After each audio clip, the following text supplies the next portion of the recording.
Hello students, NS तथा JM classes में आपका स्वागत है। इससे पहले वाली क्लास के अंदर हमने दो टॉपिक डिस्कस किए थे। दोनों ही टॉपिक क्या थे? इंपॉर्टेंट थे। जिसमें आपके पास में फर्स्ट था हाइजेनबर्ग की अनिश्चितता का सिद्धांत। तो हाइजेनबर्ग की अनिश्चितता के सिद्धांत को हम अच्छे से समझ चुके हैं। और उससे आगे आपके पास में जो लास्ट टॉपिक चल रहा था वो था आपके पास में डेविसन तथा जर्मर का प्रयोग। तो डेविसन और जर्मर का क्या प्रयोग था इसको हम पिछली क्लास में अच्छे से समझ चुके हैं। उसकी बनावट तक हमने कंप्लीट कर लिया था। तो इसको थोड़ा सा दोबारा से रिपीट कर लेते हैं कि डेविसन और जर्मर का प्रयोग क्या है। तो डेविसन और जर्मर ने, दो वैज्ञानिक है डेविसन और जर्मर, इन्होंने द्रव जो कण है, जैसे द्रव कण आपके पास में इलेक्ट्रॉन, प्रोटॉन, न्यूट्रॉन, अल्फा कण, इन सब की तरंग प्रकृति को समझने के लिए या डी ब्रोगली के तरंग सिद्धांत को समझाने के लिए एक प्रयोग किया है, जिसे क्या कहते हैं? डेविसन व जर्मर का प्रयोग कहते हैं। अब आपके पास में जो प्रयोग है ये इलेक्ट्रॉनों के निकिल क्रिस्टल के ऊपर क्या है? आधारित है। जो इलेक्ट्रॉन है, जो इलेक्ट्रॉन पुंज है वो किसके ऊपर आपतित होता है? निकिल क्रिस्टल के ऊपर आपतित होता है। और जो निकिल क्रिस्टल है उसका क्या कर देता है? विवर्तन कर देता है। तो ये किसके ऊपर आधारित है? इलेक्ट्रॉनों के निकिल क्रिस्टल के ऊपर आधारित है। अब उससे आगे आपके पास में इसकी क्या है? बनावट है। इससे पहले इसके अंदर एक क्वेश्चन बनता है कि डी ब्रोगली के तरंग सिद्धांत को कौन से प्रयोग के आधार पर समझाया जा सकता है? तो डी ब्रोगली के तरंग सिद्धांत को कौन से प्रयोग के आधार पर समझाया जा सकता है? डेविसन व जर्मर के प्रयोग के आधार पर समझाया जा सकता है। तो क्वेश्चन विपरीत भी हो सकता है कि डेविसन व जर्मर के प्रयोग से कौन सी परिकल्पना को समझाया जा सकता है या कौन से सिद्धांत को समझाया जा सकता है। तो आप आसानी से बता सकते हैं डी ब्रोगली के तरंग सिद्धांत को समझा सकते हैं। अब इससे आगे आपके पास में क्या है? बनावट है। तो इन्होंने जो द्रव कण है, द्रव कणों की जो तरंग प्रकृति है उसको समझने के लिए उन्होंने सबसे पहले द्रव कण उत्पन्न करने वाला एक उपकरण लिया है, जिसे क्या कहते हैं? इलेक्ट्रॉन गन कहते हैं, जो इलेक्ट्रॉनों का क्या करता है? उत्सर्जन करता है। तो यहाँ पे आपके पास में इलेक्ट्रॉन गन लिया है। ये जो इलेक्ट्रॉन गन है ये किसका बना होता है? टंगस्टन के तंतु का बना होता है, जिसके ऊपर क्या होती है? बेरियम ऑक्साइड का लेप होता है, जो इलेक्ट्रॉनों का क्या करता है? उत्सर्जन करता है। और इस इलेक्ट्रॉन गन के सामने दो क्या रखे हैं उसने? डायफ्रेम, स्लिट रखी है, S1 व S2।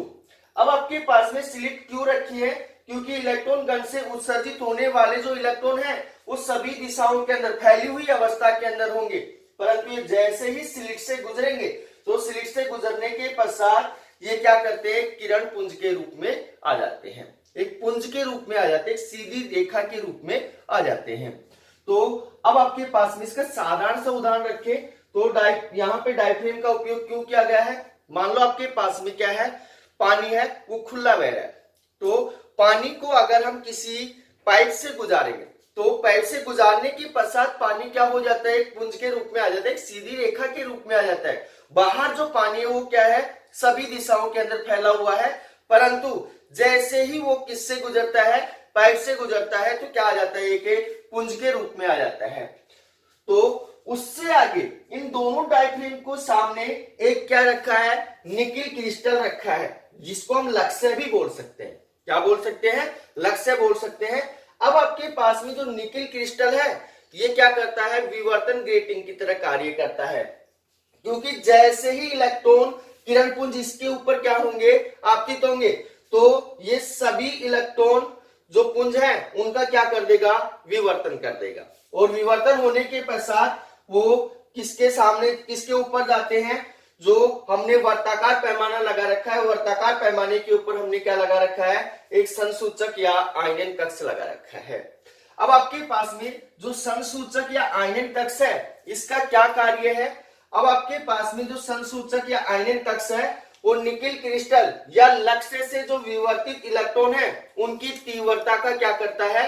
मापन करता है कि कितनी तीव्रता से इलेक्ट्रॉन आ रहे हैं। अब आपके पास में जो ये जो आयनन कक्ष है इसको धीरे धीरे वर्ताकार पैमाने के ऊपर आगे पीछे क्या कर सकते हैं? खिसका सकते हैं।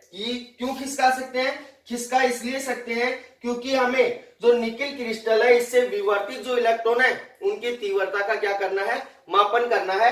तो सबसे अधिक तीव्रता कहां पे आ रही है उसका क्या करते हैं, मापन करते हैं। और इस साइलेंट कक्ष के साथ में गैल्वेनोमीटर जोड़ देते हैं और गैल्वेनोमीटर का दूसरा सिरा क्या कर देते हैं, ग्राउंड कर देते हैं। अब आपके पास में जो आपतित किरण पुंज है और जो विवर्तित किरण पुंज है, इन दोनों के मध्य बना हुआ जो कोण है वो आपके पास में परकिनन कोण कहलाता है। कौन सा कोण कहलाता है, परकिनन कोण।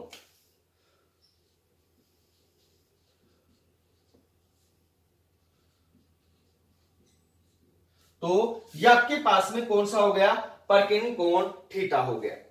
अब उससे आगे कार्य विधि को अच्छे से समझ लेना भाई, लिखेंगे बाद में क्योंकि इसको मैं रब करूंगा। कार्य विधि को अच्छे से समझना। सबसे पहले यहां पे हमने क्या लगा रखी है, एक बैटरी ई लगा रखी है। इस बैटरी से क्या करते हैं, एक निश्चित वोल्ट वी देते हैं। एक निश्चित वोल्ट क्या करते हैं, वी देते हैं। जैसे ही निश्चित वोल्ट वी देंगे तो इलेक्ट्रॉन गन से इलेक्ट्रॉन क्या होने लगते हैं, उत्सर्जित होने लगते हैं। इलेक्ट्रॉन गन से इलेक्ट्रॉन क्या होने लगते हैं, उत्सर्जित होने लगते हैं। जब आपके पास में ये इलेक्ट्रॉन सभी दिशाओं के अंदर फैले हुए होते हैं, परंतु जैसे ही ये डायफ्रेम से गुजरते हैं तो एक पुंज का रूप क्या कर लेते हैं, धारण कर लेते हैं।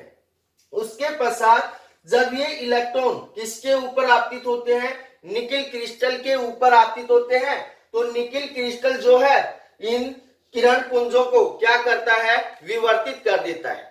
क्या करता है, विवर्तित कर देता है। और विवर्तित करने के पश्चात ये कहां पहुंचते हैं, आयनन कक्ष के ऊपर पहुंचते हैं। कहां पहुंचते हैं, आयनन कक्ष के ऊपर पहुंचते हैं। आयनन कक्ष को हम धीरे धीरे क्या करते हैं, आगे पीछे खिसकाकर जो आपके पास में विवर्तित किरण जो पुंज है उसकी तीव्रता का क्या कर लेते हैं, मापन कर लेते हैं। तो हम बता सकते हैं कहां पे आपके पास में जो किरण पुंज की तीव्रता अधिकतम प्राप्त हो रही है। कौन बताएगा, आयनन कक्ष बताएगा या संसूचक बताएगा। तो उससे आगे आपके पास में यहां पे ध्यान देना कि यह प्रक्रिया हम अलग अलग विभवांतर के ऊपर क्या करते हैं, दोहराते हैं। तो जब आपके पास में अलग अलग विभवांतर होगा तो परकिनन कोण का मान भी क्या होगा, अलग अलग होगा। तो यह प्रक्रिया हम क्या करते हैं, अलग अलग विभवांतर के ऊपर दोहराते हैं। और आपके पास में परकिनन कोण थीटा और विभवांतर वी के मध्य जब ग्राफ खींचते हैं तो काफी सारे ग्राफ हमें प्राप्त होते हैं। उनके बारे में हम आगे पढ़ेंगे। तो इसको मैं रब कर रहा हूं।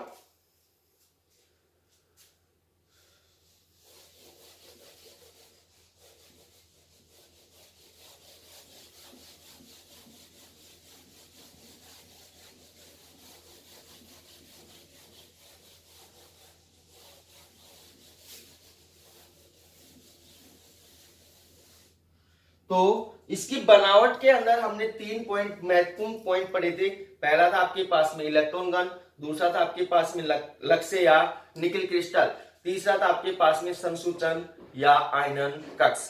तो इन तीनों के बारे में लिखेंगे पहले, फिर उससे आगे इसकी कार्य प्रणाली करेंगे। तो बनावट के अंदर ही लिखना है आपको। फर्स्ट पॉइंट आपके पास में इलेक्ट्रॉन गन, इलेक्ट्रॉन गन क्या होता है भाई इलेक्ट्रॉन गन? अभी बताया था मैंने आपको कि इलेक्ट्रॉनों को उत्सर्जित करने के लिए एक टंगस्टन के तंतु का क्या किया जाता है, उपयोग किया जाता है। इस टंगस्टन के तंतु के ऊपर बेरियम ऑक्साइड का क्या होता है, लेप होता है, जो इलेक्ट्रॉनों का क्या करता है, उत्सर्जन करता है। इस इलेक्ट्रॉन गन के सामने दो क्या रखी जाती हैं, डायफ्रेम रखी जाती है और किससे जोड़ दी जाती है, बैटरी से जोड़ दी जाती है। तो इसके अंदर लिखेंगे इलेक्ट्रॉनों को उत्सर्जित करने के लिए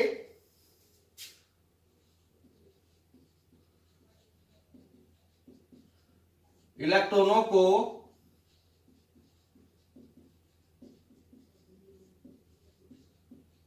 उत्सर्जित करने के लिए एक टंगस्टन के तंतु का उपयोग किया जाता है।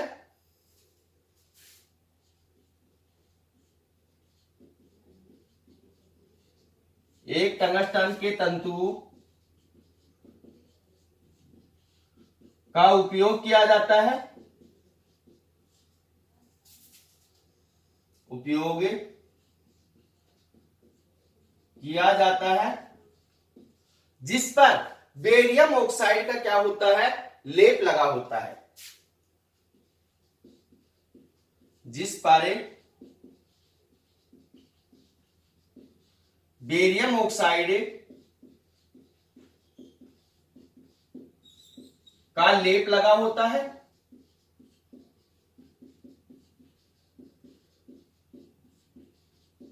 बेरियम ऑक्साइड का क्या होता है, लेप लगा होता है, जो इलेक्ट्रॉनों का क्या करता है, उत्सर्जन करता है, जो इलेक्ट्रॉनों का उत्सर्जन करता है। अब उससे आगे आपके पास में इलेक्ट्रॉन गन के सामने दो क्या रखे होते हैं, डायफ्रेम रखे होते हैं। तो इससे आगे लिखेंगे इलेक्ट्रॉन गन के आगे दो डायफ्रेम S1 व S2 लगाए गए हैं।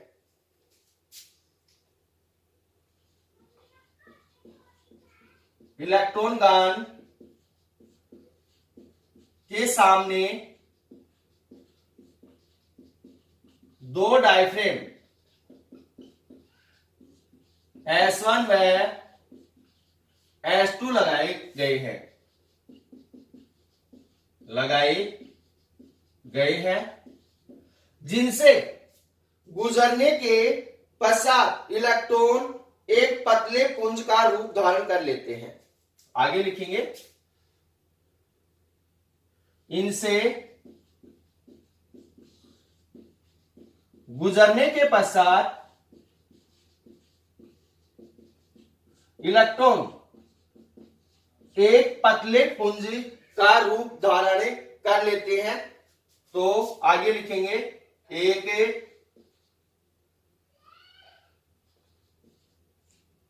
पतले पुंज का रूप धारण कर लेते हैं, धारण कर लेते हैं।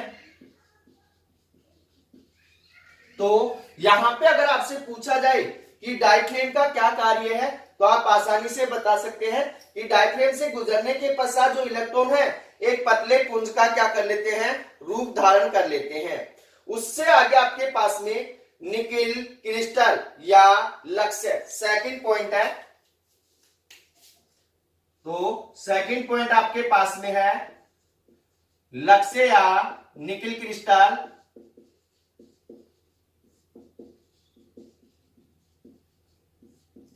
तो लक्ष्य या निकिल क्रिस्टल क्या होता है, अच्छे से समझना भाई। अब आपके पास में जो डायफ्रेम है उनसे क्या निकल रहे हैं, आपके पास में पतले पुंज निकल रहे हैं, इलेक्ट्रॉन पुंज निकल रहे हैं। ये इलेक्ट्रॉन पुंज किसके ऊपर आपतित होते हैं, निकिल क्रिस्टल के ऊपर आपतित होते हैं, और निकिल क्रिस्टल उनका क्या कर देता है, विवर्तन कर देता है। तो जो निकिल क्रिस्टल है वो किसके भांति व्यवहार करता है, एक जो विवर्तन ग्रेटिंग है उसके भांति क्या करता है, व्यवहार करता है।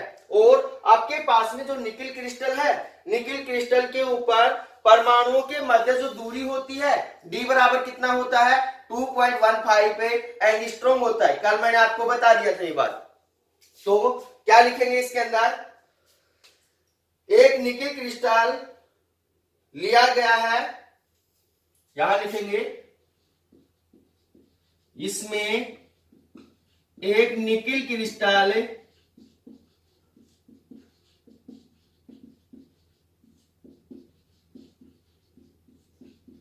लिया गया है, जो विवर्तन ग्रेटिंग की तरह क्या करता है, कार्य करता है, जो विवर्तन ग्रेटिंग की तरह कार्य करता है, कार्य करता है। या फिर इसको हम ऐसे भी लिख सकते हैं, जो इलेक्ट्रॉन पुंज का क्या करता है, विवर्तन करता है। तो कोष्टक के अंदर लिख दो, जो इलेक्ट्रॉन पुंज का विवर्तन करता है, विवर्तन करता है। अब उससे आगे आपके पास में जो निकिल क्रिस्टल है या लक्ष्य है, इसको घुमाने की भी व्यवस्था होती है। इसको हम आसानी से क्या कर सकते हैं, घुमा सकते हैं। तो इसमें आगे लिखेंगे कि निकिल क्रिस्टल को घुमाने की व्यवस्था होती है।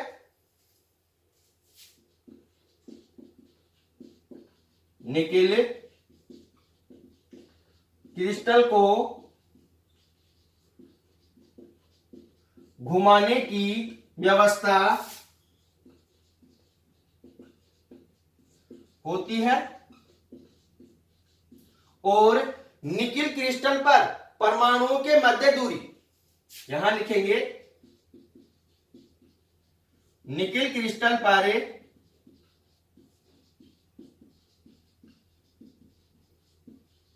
परमाणुओं के मध्य दूरी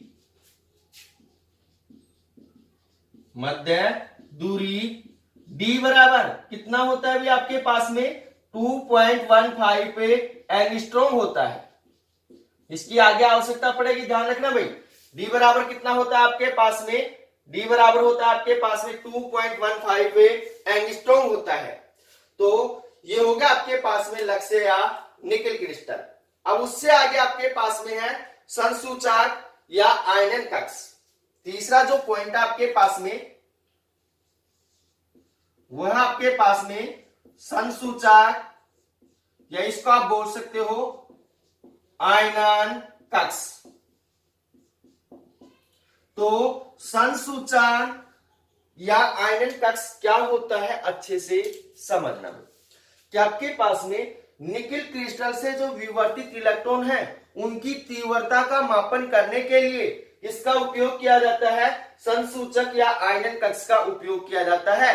और आपके पास में जो संसूचक या आयनन कक्ष होता है उसके अंदर CO2 तथा SO2 गैस भरी होती है और उसको किसके ऊपर रखा जाता है, एक वर्ताकार पैमाने के ऊपर रखा जाता है और उसके साथ क्या जोड़ा जाता है, एक गैल्वेनोमीटर जोड़ दिया जाता है।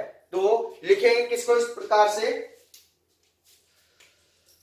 निकिल क्रिस्टल से विवर्तित इलेक्ट्रॉन पुंज की तीव्रता, तो यहां लिखेंगे निकिल क्रिस्टल से विवर्तित इलेक्ट्रॉन पुंज की तीव्रता, विवर्तित इलेक्ट्रॉन पुंज की तीव्रता का मापन करने के लिए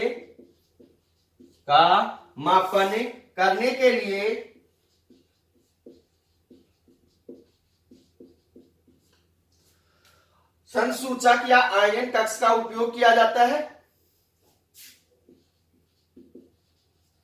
संसूचक या आयनन कक्ष का उपयोग किया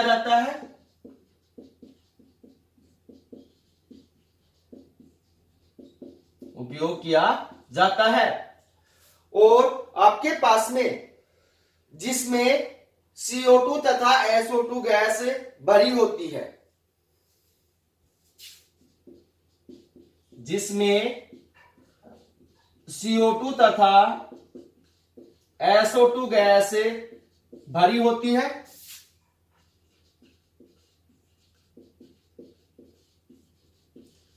और जिसको वर्ताकार पैमाने के ऊपर क्या किया जाता है, रखा जाता है और संसूचक को वर्ताकार पैमाने पर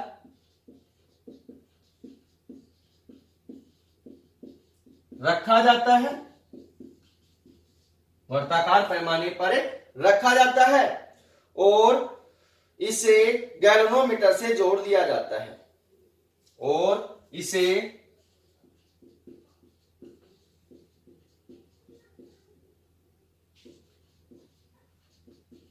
गैल्वेनोमीटर से जोड़ दिया जाता है।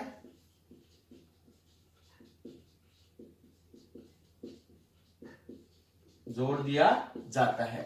ये होगा आपके पास में संसूचक या आयनन कक्ष। तो आप इसका स्क्रीनशॉट ले सकते हैं। आगे पढ़ेंगे इसकी कार्य प्रणाली। तो कार्य प्रणाली क्या होगी, किस प्रकार से होगी, उसको अच्छे से समझेंगे। तो आप इसका स्क्रीनशॉट ले लो।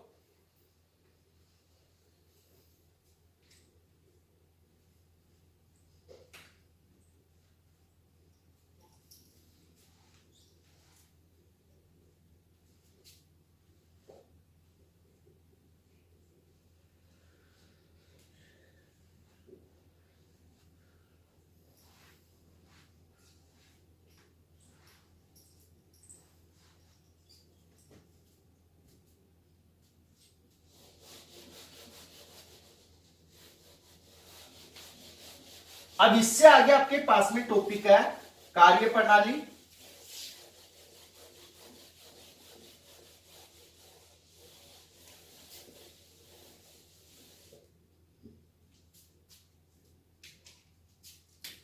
टॉपिक आपके पास में कार्य प्रणाली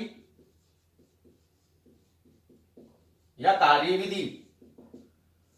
तो कार्य प्रणाली को मैंने आपको अच्छे से समझा दिया है कि सर्वप्रथम एक निश्चित V वोल्ट का विभव देकर इलेक्ट्रॉनों को क्या किया जाता है, उत्सर्जित किया जाता है। जब इलेक्ट्रॉन डायफ्रेम से गुजरने के पश्चात निकेल क्रिस्टल के ऊपर क्या होते हैं, आपतित होते हैं, तो निकेल क्रिस्टल उनका क्या कर देता है, विवर्तन कर देता है। और जब ये विवर्तित जो पुंज है वो किसके ऊपर आपतित होता है, जो आयनन कक्ष है उसके ऊपर क्या होता है, आपतित होता है। आयनन कक्ष को धीरे धीरे आगे पीछे खिसकाकर जो विवर्तित इलेक्ट्रॉन पुंज है उसकी तीव्रता का क्या करते हैं, मापन करते हैं। अब आपके पास में यह प्रक्रिया अलग अलग विभवांतर के ऊपर बार बार क्या करते हैं, दोहराते हैं। तब आपके पास में अलग अलग विभवांतर के ऊपर दोहराएंगे तो प्रकीर्णन कोण थीटा और आपके पास जो विभवांतर भी है उसके मध्य ग्राफ खींचते हैं तो आपके पास में काफी सारे ग्राफ आएंगे। वो ग्राफ अभी हम आगे क्या करेंगे, सोल्व करेंगे। पहले इसको लिखेंगे कैसे, उसको अच्छे से समझना। सर्वप्रथम निश्चित विभव V देकर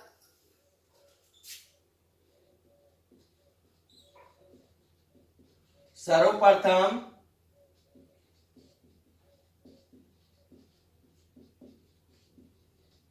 निश्चित विभव V देकर इलेक्ट्रॉन गन से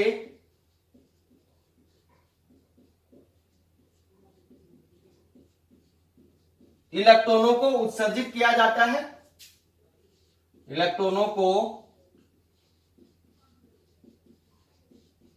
उत्सर्जित किया जाता है। उससे आगे आपके पास में क्या होगा भाई कि इलेक्ट्रॉन तो उत्सर्जित हो गए। जब ये इलेक्ट्रॉन निकेल क्रिस्टल से टकराते हैं तो सभी संभव दिशाओं में क्या हो जाते हैं, विवर्तित हो जाते हैं। तो आगे लिखेंगे जब ये इलेक्ट्रॉन पुंजे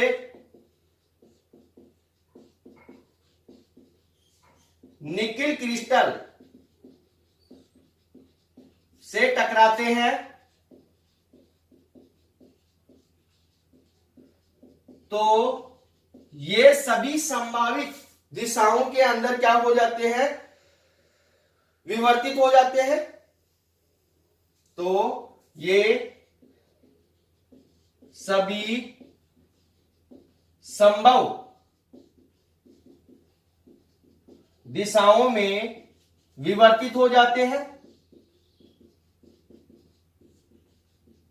विवर्तित हो जाते हैं।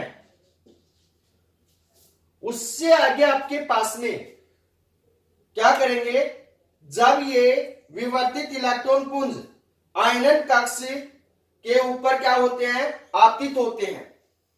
आगे लिख दो। और ये विवर्तित इलेक्ट्रॉन पुंज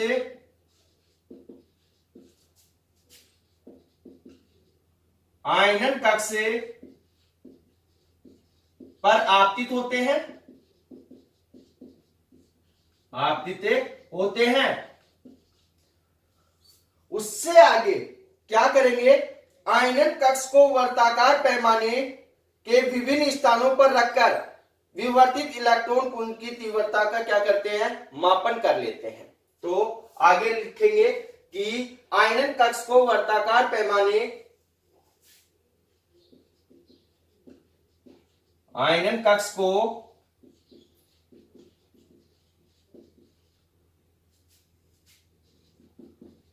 वर्ताकार पैमाने के विभिन्न स्थानों पर रखकर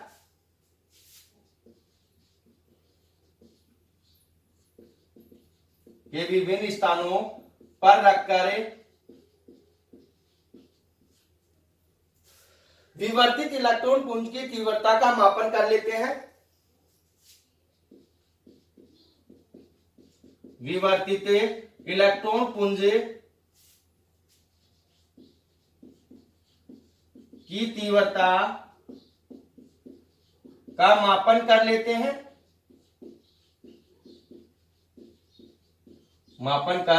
लेते हैं, अब उससे आगे आपके पास में ध्यान से समझना कि इस प्रयोग को अलग अलग विभवांतर पर दोहराते हैं। आगे लिखेंगे इस प्रयोग को अलग अलग विभवांतर पर दोहराते हैं।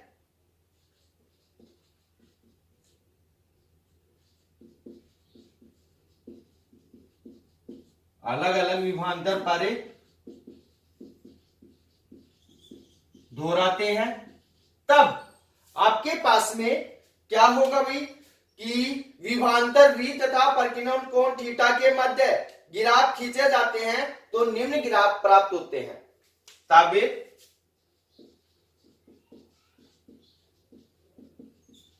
विभवांतर V तथा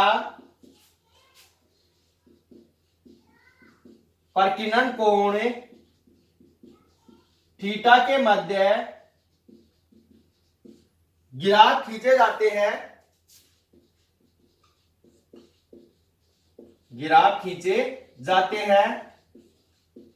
तब निम्न गिराफ प्राप्त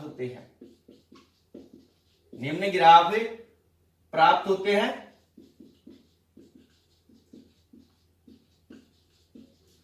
तो अब आपके पास में विभवांतर V तथा परिकीर्णन कोण थीटा के मध्य क्या खींचना है, आपको गिराफ खींचना है। गिराफ को अच्छे से समझना भाई कि आपके पास में इस साइड आपके पास में परिकीर्णन कोण क्या है, थीटा है, और इस साइड आपके पास में वोल्टता कितनी है, V है। तो माना आपके पास में प्रारंभ के अंदर हम कहां से स्टार्ट करते हैं, 44 वोल्ट से स्टार्ट करते हैं, और इस साइड आपके पास में आपतित पुंज की दिशा है। इस साइड आपके पास में क्या होगी, आपतित पुंज की दिशा।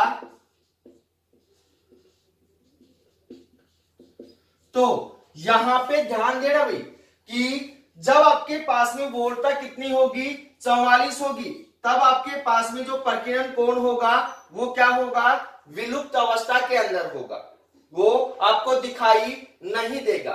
तो पहला ग्राफ आपके पास ये हो गया। सेकंड क्या है कि जब हम क्या लेते हैं, 54 वोल्टता लेते हैं, कितनी लेते हैं, 54 वोल्ट लेते हैं, तब आपके पास में जो परिकीर्णन कोण है, या इस साइड क्या होगा आपके पास में, आपतित किरण की दिशा या आपतित पुंज की दिशा। जब हम क्या लेते हैं, 54 वोल्ट लेते हैं, तब आपके पास में जो परिकीर्णन कोण है वो कितना प्राप्त होता है, 50 डिग्री प्राप्त होता है। तो यहां पे आपके पास में जो परिकीर्णन कोण है वो कितना प्राप्त होता है, 50 डिग्री प्राप्त होता है। तो थीटा बराबर कितना हो गया आपके पास में, 50 डिग्री। उससे आगे हम वोल्टता कितनी लेते हैं, 64 वोल्ट लेते हैं, तो आपके पास में परिकीर्णन कोण क्या हो जाता है, फिर दोबारा से विलुप्त हो जाता है। परिकीर्णन कोण फिर दोबारा से क्या हो जाता है, विलुप्त हो जाता है। तो आपके पास में यहां पे कितना हो गया, 64 वोल्ट हो गया, और ये क्या हो गया आपके पास में, आपतित पुंज की दिशा, आपतित पुंज की दिशा। तो यहां पे ध्यान देना भाई, 3 ग्राफ बने आपके पास में, 44 वोल्ट के ऊपर, 54 वोल्ट के ऊपर और 64 वोल्ट के ऊपर। तो 44 और 64 वोल्ट के ऊपर हमें प्रकीर्णन कोण दिखाई ही नहीं देता, विलुप्त हो जाता है। परंतु 54 वोल्ट के ऊपर हमें प्रकीर्णन कोण कितना प्राप्त होता है? 50 डिग्री प्राप्त होता है। अगर आपके पास में इससे आगे हम समझे कि यदि आपके पास में द्रव जो तरंग परिकल्पना है अगर वो सही है, क्या है? सही है, तो आपके पास में निकिल क्रिस्टल से जो आपके पास में विवर्तित जो इलेक्ट्रॉन है या इलेक्ट्रॉन जो पुंज है वो किसके भांति व्यवहार करने चाहिए? एक्स किरणों के भांति व्यवहार करने चाहिए। तो यहां इस बात को ध्यान से सुनना, अगर जो द्रव तरंग परिकल्पना है अगर वो सही है तो निकिल क्रिस्टल से विवर्तित जो किरण पुंज है वो किसके भांति व्यवहार करना चाहिए? एक्स किरणों के भांति व्यवहार करना चाहिए। तो अब आपके पास में इससे आगे ब्रेक के नियम से पढ़ेंगे और डी ब्रोगली के नियम से पढ़ेंगे। तो इसको स्क्रीनशॉट ले सकते हो आप, क्योंकि मैं इसको रब करूंगा, आगे लिखूंगा।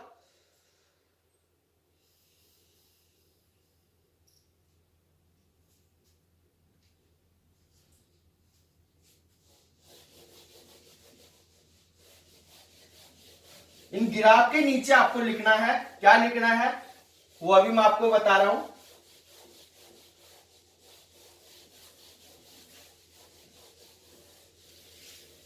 ग्राफ से नीचे लिखेंगे, उपरोक्त ग्राफ से स्पष्ट होता है कि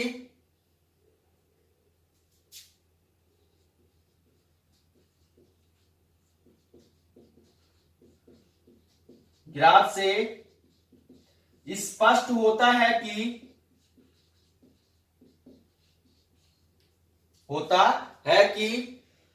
आपके पास में 54 वोल्ट से त्वरित इलेक्ट्रॉन पुंज 54 वोल्ट से त्वरित इलेक्ट्रॉन पुंज 50 डिग्री के प्रकीर्णन कोण पर 50 डिग्री के प्रकीर्णन कोण पर आयनन कक्ष या संसूचक पर अधिकतम तीव्रता या अधिकतम मान प्रदर्शित करते हैं।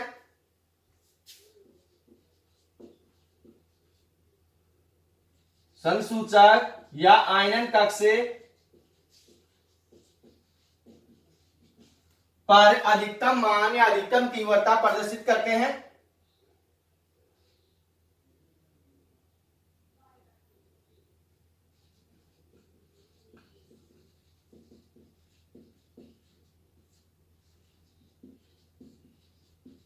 अधिकतम मान प्रदर्शित करते हैं।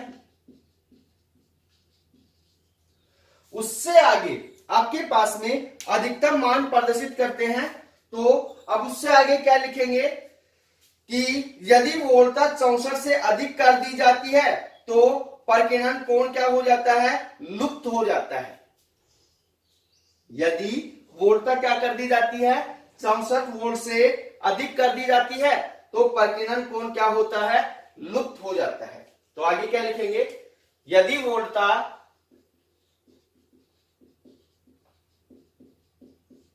64 वोल्ट से अधिक कर दी जाती है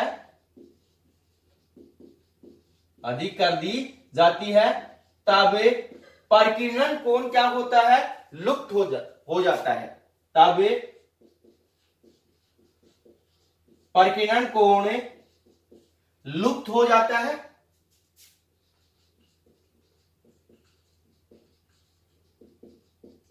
लुप्त हो जाता है। उससे आगे आपके पास में क्या लिखना है कि यदि द्रव तरंग परिकल्पना सही है तब यदि द्रव तरंग परिकल्पना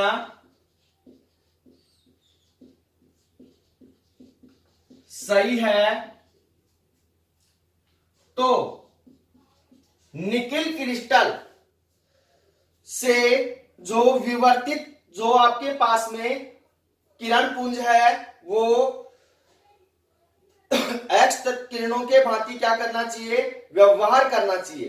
तो आगे लिखेंगे, तो निकिल क्रिस्टल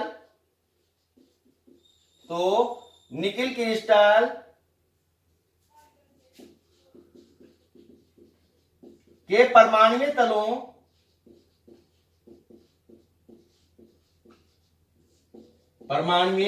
तलों से विवर्तित इलेक्ट्रॉन पुंज, तो विवर्तित इलेक्ट्रॉन पुंज एक्स किरणों के भांति व्यवहार करने चाहिए, एक्स किरणों के भांति व्यवहार करने चाहिए।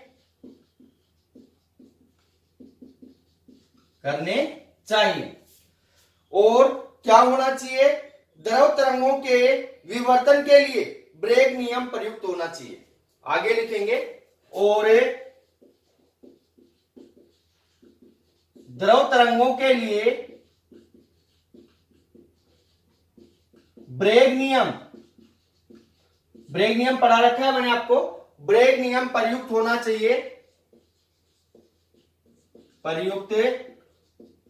चाहिए,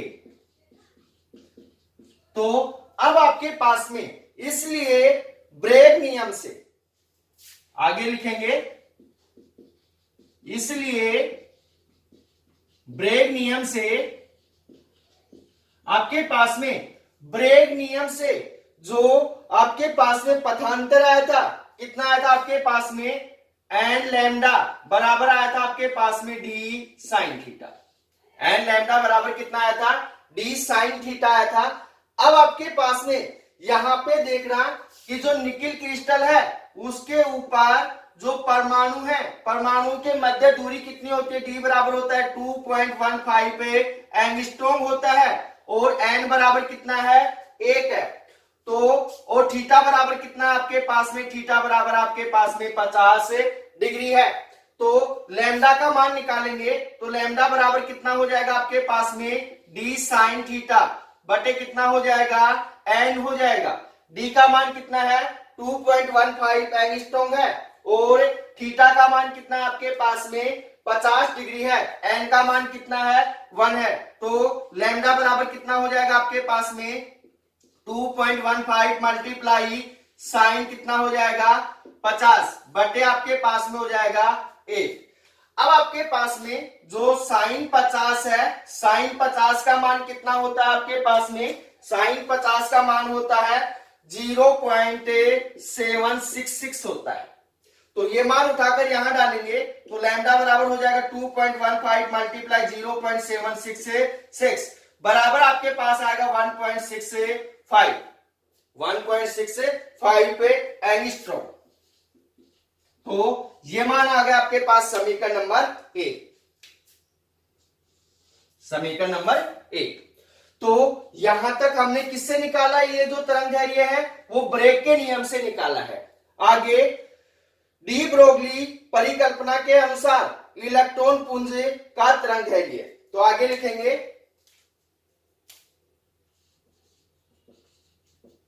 डी ब्रोगली परिकल्पना के अनुसार, डी ब्रोगली परिकल्पना के अनुसार जो आपके पास में इलेक्ट्रॉन पुंज का तरंगदैर्घ्य, इलेक्ट्रॉन पुंज का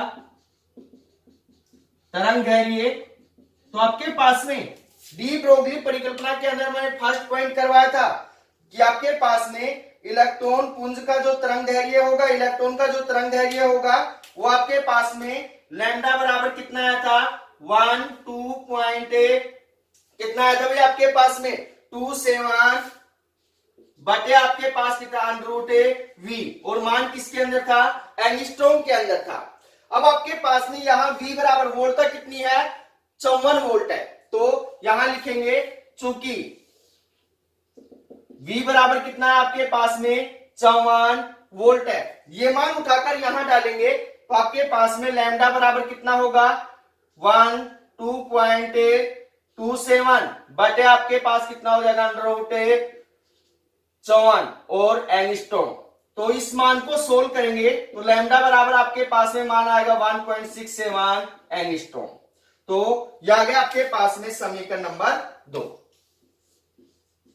अब समीकरण 1 के अंदर ब्रेग के नियम से तरंग दैर्घ्य कितना आ रहा है 1.65 एंगस्ट्रॉम आ रहा है और डी ब्रोगली की परिकल्पना से तरंग दैर्घ्य कितना आ रहा है लैम्डा बराबर 1.67 एंगस्ट्रॉम आ रहा है। समीकरण 1 और समीकरण 2 को देखने पर पता चलता है कि ब्रेग के नियम और डी ब्रोगली की परिकल्पना से जो तरंग दैर्घ्य आपस में क्या है लगभग समान है, कोई ज्यादा अंतर नहीं है। इसलिए आपके पास में जो द्रव कण है वो क्या करते हैं या इलेक्ट्रॉन जो पुंज है वो द्रव तरंगों के भांति क्या करता है व्यवहार करता है। तो इससे आगे लिखेंगे समीकरण 1 व समीकरण 2 से स्पष्ट है कि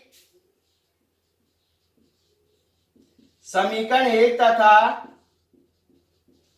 समीकरण 2 से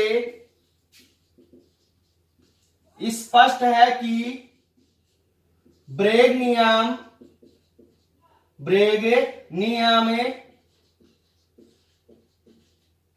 से प्राप्त तरंग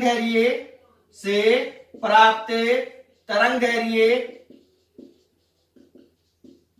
डी ब्रोगली की परिकल्पना से प्राप्त तरंग दैर्घ्य के क्या होता है समान होता है, तुल्य होता है। तो आगे लिखेंगे डी ब्रोगली के तरंग दैर्घ्य के समान होता है या तुल्य होता है, समान होता है। इसलिए इलेक्ट्रॉन पुंज द्रव तरंगों के भांति व्यवहार करते हैं। इसलिए इलेक्ट्रॉन पुंज द्रव तरंगों के भांति व्यवहार करते हैं, द्रव तरंगों के भांति क्या करते हैं व्यवहार करते हैं। तो ये हो गया आपके पास में डेविसन तथा जर्मर का प्रयोग। तो ये कंप्लीट हो चुका है। आप इसका स्क्रीनशॉट ले सकते हैं।